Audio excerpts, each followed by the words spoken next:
How do you, energize your message when you're in a room on your own and you're essentially just talking to your computer?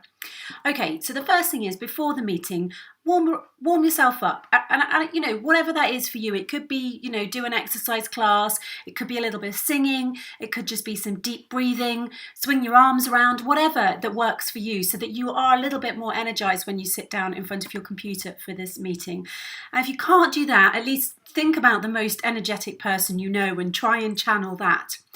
The other thing that's really important actually is to speak up, because when you are softly spoken and you are online, you will sound a little bit dull. The energy gets lost a little bit in all the sort of tech, and that dampens you down. So you need to amp it up even more.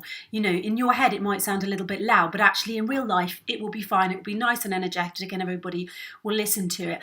If you're really softly spoken naturally, there are some good exercises that you can learn that will help you boost volume if you're naturally a quiet-voiced individual. You can find them online. I think I've done a blog about it before, but I'll definitely do another one.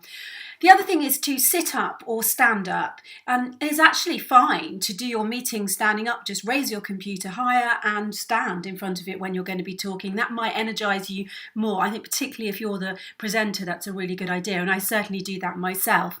I used to read the news, and if you're on a pop radio station, you did stand up a lot more because it kind of made your voice a little bit more energetic and matched the energy of the chilled out station. And then if we were working on a more classical or talk based radio station, I would definitely sit down so that it was a bit more chilled and a bit more of a relaxed delivery. The other thing you have to think about is pumping up the passion. Really, it's your subject that you're generally going to be talking about, and you know it really, really well. You can sound a little bit dull because you're just repeating information that you've said many times. I know I'm always talking about the same kind of things, but I just try and deliver it as if it's the first time I've delivered it, as if it's the first time people have heard it. If you do that, you're investing every word with real meaning and intention, and it keeps you really focused.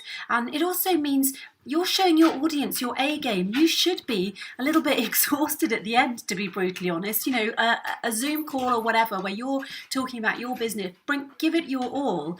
It's hopefully only for a few minutes, and even if it's a half-hour speech, I want you to be, it's a bit exhausting at the end because you have given it your everything.